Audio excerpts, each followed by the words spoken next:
ನಿಕೋಬಾರ್ ದ್ವೀಪಗಳು ಕಳೆದ ಕೆಲವು ದಿನಗಳಿಂದ ದೇಶದಲ್ಲಿ ಚರ್ಚೆಯಲ್ಲಿದೆ. ಅದಕ್ಕೆ ರಾಹುಲ್ ಗಾಂಧಿ ಅವರು ಮೊನ್ನೆ ಭೇಟಿ ಕೊಟ್ಟಿದ್ದರು. ಪ್ರಾಜೆಕ್ಟ್ ನಿಕೋಬಾರ್ ಇದ್ರ ಬಗ್ಗೆ ನಿಮ್ಮ ಅಭಿಪ್ರಾಯ ಏನು ಅಂತ ಕೇಳಿದ್ರು. ಕೇಂದ್ರ ಸರ್ಕಾರ ಪರಿಸರ ಚೋರಿ ಮಾಡ್ತಾ ಇದೆ.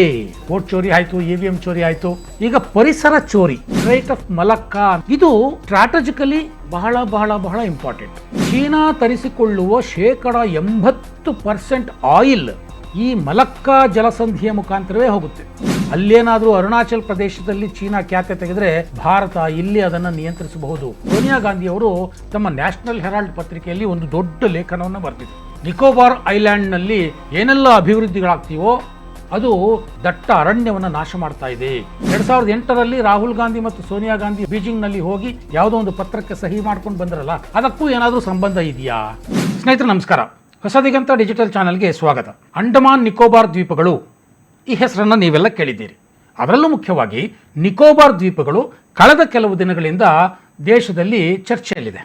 ಭಾರತದ ಆಗ್ನೇಯ ಭಾಗಕ್ಕೆ ಇರುವಂತಹ ಈ ನಿಕೋಬಾರ್ ದ್ವೀಪ, ಅದಕ್ಕೆ ರಾಹುಲ್ ಗಾಂಧಿ ಅವರು ಮೊನ್ನೆ ಭೇಟಿ ಕೊಟ್ಟಿದ್ದರು. ಅವರು ಭೇಟಿ ಕೊಟ್ಟಾಗ ಅವರಿಗೆ ಅಲ್ಲಿ ಭವ್ಯ ಸ್ವಾಗತ ಸಿಕ್ತು. ಅಲ್ಲಿನ ಬುಡಕಟ್ಟು ಜನಾಂಗ, ಆದಿವಾಸಿ ಜನಾಂಗದ ಮುಖಂಡರು ಅವರನ್ನು ಬರಮಾಡಿಕೊಂಡರು.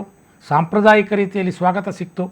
ಅವರ ಜೊತೆ ಅವರು ಸಂವಾದ ನಡೆಸಿದ್ರು, ಅವರ ಕಷ್ಟ ಸುಖಗಳನ್ನು ಕೇಳಿದ್ರು, ಜೊತೆಗೆ ಅಲ್ಲಿ ಓಡಾಡಿದ್ರು, ನಿಸರ್ಗದ ಸವಿಯನ್ನು ಸವಿದರು, ಜೊತೆಗೆ ಒಂದು ವಿಡಿಯೋವನ್ನು ಮಾಡಿದ್ರು.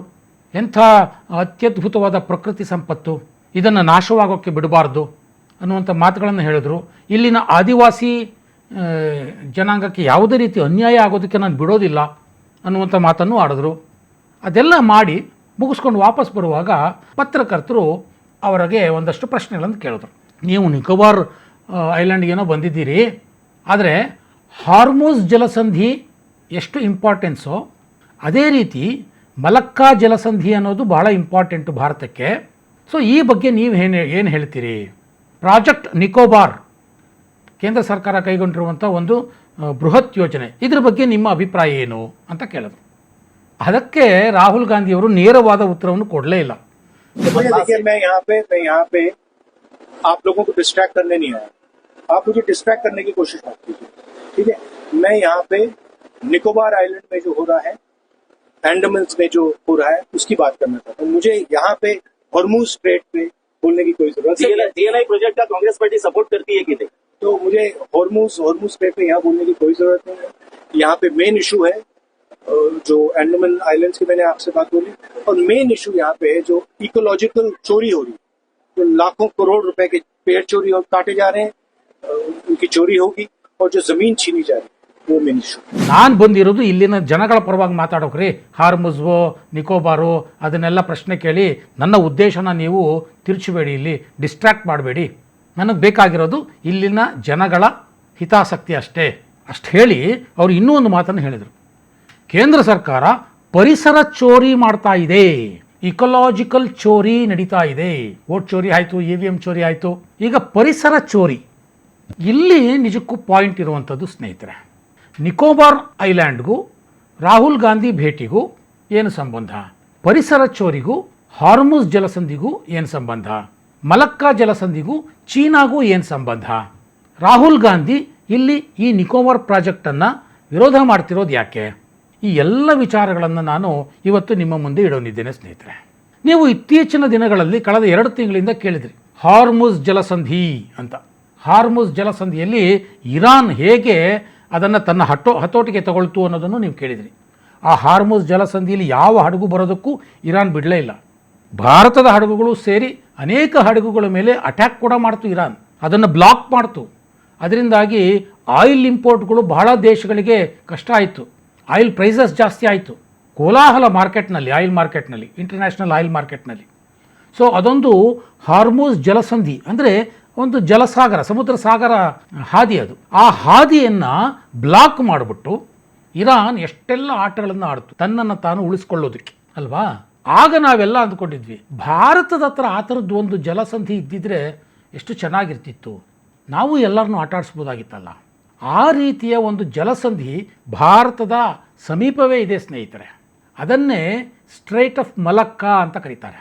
ಮಲಕ್ಕಾ ಜಲಸಂಧಿ ಅದು ನಿಕೋಬಾರ್ ದ್ವೀಪದ ಸಮೀಪವೇ ಇದೆ. ಕೇವಲ 22 ನಾಟಿಕಲ್ ಕಿಲೋಮೀಟರ್ ದೂರದಲ್ಲಿ, ಅಂದರೆ ಸುಮಾರು 160 ಕಿಲೋಮೀಟರ್ ದೂರದಲ್ಲಿದೆ.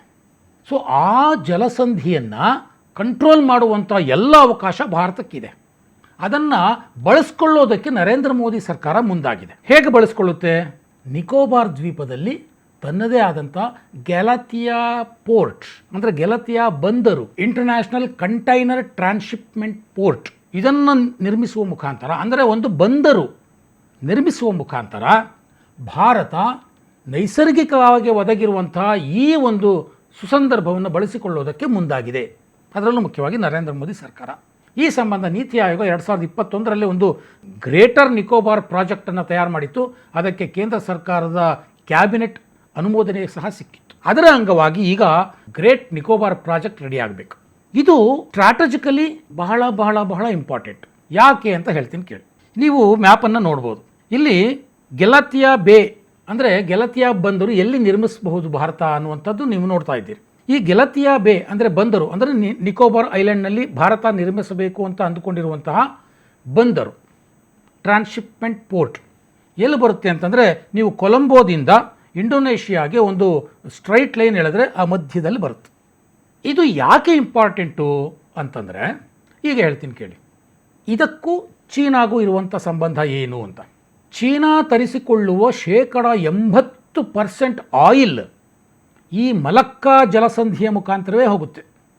ನೀವೀಗ ನೋಡ್ತಾ ಇದ್ದೀರಿ ಮಲಕ್ಕಾ ಜಲಸಂಧಿ ಎಲ್ಲಿ ಬರುತ್ತೆ ಅಂತ. ಅದು ಭಾರತ ಏನು ನಿರ್ಮಿಸಬೇಕು ಅಂತ ಇದೆ, ಗೆಲತಿಯಾ ಬಂದರು ಅದರ ಸಮೀಪವೇ ಬರುತ್ತೆ.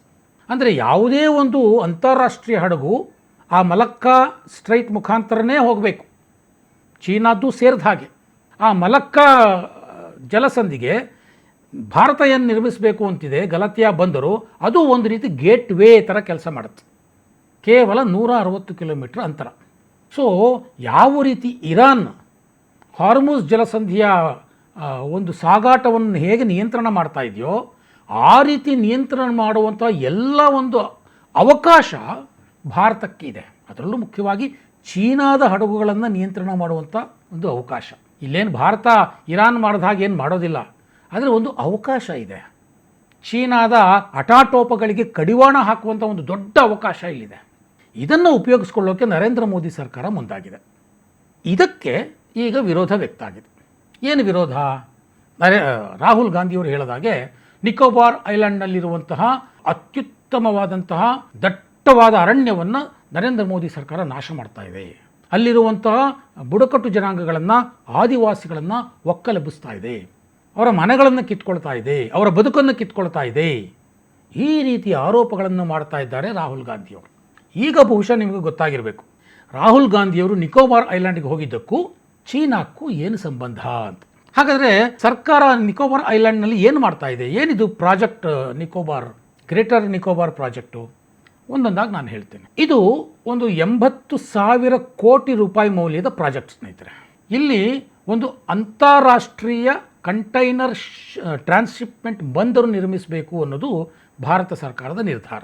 ಇದು ಅತಿ ದೊಡ್ಡ ಬಂದರು ಆ ಭಾಗದಲ್ಲಿ. 2028ರ ಹೊತ್ತಿಗೆ ಸುಮಾರು 48 ಲಕ್ಷ ಅಡಿಗಳಷ್ಟು ಉದ್ದದ ಕಂಟೈನರ್ಗಳನ್ನು ಅಲ್ಲಿ ಇಡಬಹುದು. ಅಷ್ಟು ದೊಡ್ಡದಾದಂತಹ ಒಂದು ಬಂದರು ನಿರ್ಮಿಸೋದು ಈ ಪ್ರಾಜೆಕ್ಟ್ನ ಉದ್ದೇಶ.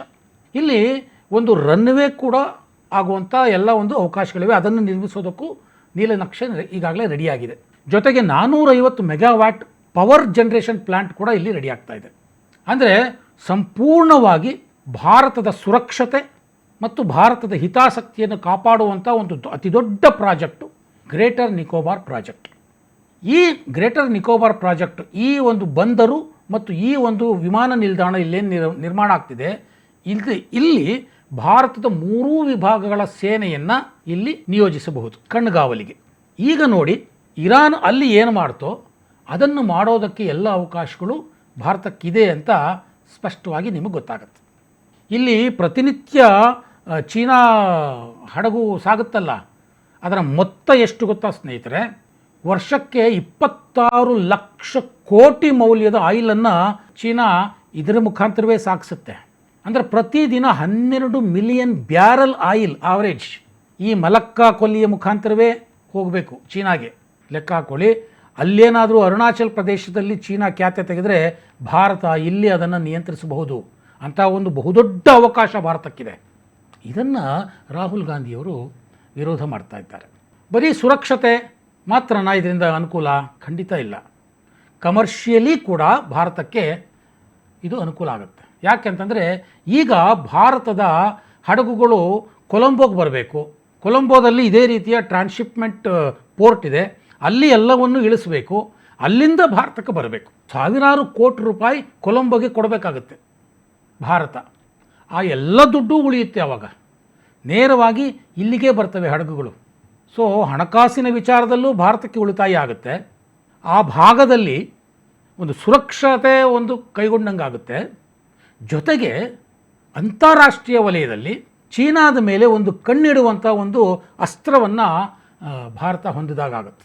ಇಷ್ಟೆಲ್ಲ ಉಪಯೋಗಗಳು ಗ್ರೇಟರ್ ನಿಕೋಬಾರ್ ಪ್ರಾಜೆಕ್ಟ್ನಿಂದ ಇದೆ. ಇದನ್ನು ರಾಹುಲ್ ಗಾಂಧಿಯವರು ಪರೋಕ್ಷವಾಗಿ ವಿರೋಧಿಸುವ ಕೆಲಸ ಮಾಡ್ತಾ ಇದ್ದಾರೆ. ನಾನು ಪರೋಕ್ಷವಾಗಿ ಅಂತ ಯಾಕೆ ಹೇಳ್ತಾ ಇದ್ದೀನಿ ಅಂತಂದರೆ, ಒಂದು ತಿಂಗಳ ಹಿಂದೆ ಅವರ ತಾಯಿ ಸೋನಿಯಾ ಗಾಂಧಿಯವರು ತಮ್ಮ ನ್ಯಾಷನಲ್ ಹೆರಾಲ್ಡ್ ಪತ್ರಿಕೆಯಲ್ಲಿ ಒಂದು ದೊಡ್ಡ ಲೇಖನವನ್ನು ಬರೆದಿದ್ದರು. ನಿಕೋಬಾರ್ ಐಲ್ಯಾಂಡ್ನಲ್ಲಿ ಏನೆಲ್ಲ ಅಭಿವೃದ್ಧಿಗಳಾಗ್ತೀವೋ ಅದು ದಟ್ಟ ಅರಣ್ಯವನ್ನು ನಾಶ ಮಾಡ್ತಾ ಇದೆ, ಪರಿಸರವನ್ನು ನಾಶ ಮಾಡ್ತಾ ಇದೆ, ಅಲ್ಲಿನ ಆದಿವಾಸಿಗಳಿಗೆ ಇದು ಅನ್ಯಾಯ ಆಗ್ತಾ ಇದೆ, ಅವರನ್ನು ಒಕ್ಕಲೆಬ್ಬಿಸಲಾಗ್ತಾ ಇದೆ. ಈಗ ರಾಹುಲ್ ಗಾಂಧಿ ಏನು ಹೇಳಿದ್ರು ಅದನ್ನು ಅವರು ತಮ್ಮ ಲೇಖನದಲ್ಲಿ 2 ತಿಂಗಳ ಹಿಂದೆನೇ ಬರೆದಿದ್ದರು. ಅಂದರೆ ತಾಯಿ ಮತ್ತು ಮಗ ಒಂದೇ ರೀತಿಯ ಪ್ಲ್ಯಾನಿಂಗಿಂದ ಈ ನಿಕೋಬಾರ್ ಪ್ರಾಜೆಕ್ಟ್ ವಿರುದ್ಧ ಮಾತಾಡ್ತಿದ್ದಾರೆ ಅನ್ನೋದು ಇದು ಸ್ಪಷ್ಟವಾಗುತ್ತೆ. ಇದಕ್ಕೆ ಪೂರಕವಾಗಿ ಭಾರತದಲ್ಲ, ಬೇರೆ ಬೇರೆ ಯುರೋಪಿಯನ್ ಕಂಟ್ರಿಯಲ್ಲಿ ಬೇರೆ ಬೇರೆ ಮಾಧ್ಯಮಗಳು ಅಯ್ಯೋ ನಿಕೋಬಾರ್ನಲ್ಲಿರುವಂಥ ದಟ್ಟ ಅರಣ್ಯ ನಾಶ ಆಗೋಗ್ಬಿಟ್ರೆ ಪರಿಸರ ನಾಶ ಆಗಿಬಿಡುತ್ತೆ ಅನ್ನುವಂಥ ಲೇಖನಗಳನ್ನು ಬರೆಯೋದಕ್ಕೆ ಶುರು ಮಾಡಿದ್ದಾರೆ. ಅಂದರೆ ಡೀಪ್ ಸ್ಟೇಟ್ ಯಾವ ರೀತಿ ಕೆಲಸ ಮಾಡ್ತಾ ಇದೆ ಅನ್ನೋದು ಇದರಿಂದ ಸ್ಪಷ್ಟವಾಗುತ್ತೆ. ಸೊ ಗ್ರೇಟರ್ ನಿಕೋಬಾರ್ ಪ್ರಾಜೆಕ್ಟ್ ಬಗ್ಗೆ ಹೇಳೋದು ತುಂಬ ಇದೆ. ಆದರೆ ಸದ್ಯಕ್ಕೆ ರಾಹುಲ್ ಗಾಂಧಿಯಲ್ಲಿ ಹೋಗಿದ್ದು, ಅವರು ಮಾತಾಡಿದ ವಿಚಾರ ಮತ್ತು ಆ ವಿಚಾರಕ್ಕೂ ಚೀನಾಕ್ಕೂ ಇರುವ ಸಂಬಂಧ, ಇಷ್ಟನ್ನು ಮಾತ್ರ ನಾನು ನಿಮ್ಮ ಮುಂದೆ ಇಟ್ಟಿದ್ದೇನೆ. ಇದಕ್ಕೂ 2008ರಲ್ಲಿ ರಾಹುಲ್ ಗಾಂಧಿ ಮತ್ತು ಸೋನಿಯಾ ಗಾಂಧಿ ಹೋಗಿ ಬೀಜಿಂಗ್ನಲ್ಲಿ ಹೋಗಿ ಯಾವುದೋ ಒಂದು ಪತ್ರಕ್ಕೆ ಸಹಿ ಮಾಡ್ಕೊಂಡು ಬಂದ್ರಲ್ಲ, ಅದಕ್ಕೂ ಏನಾದರೂ ಸಂಬಂಧ ಇದೆಯಾ?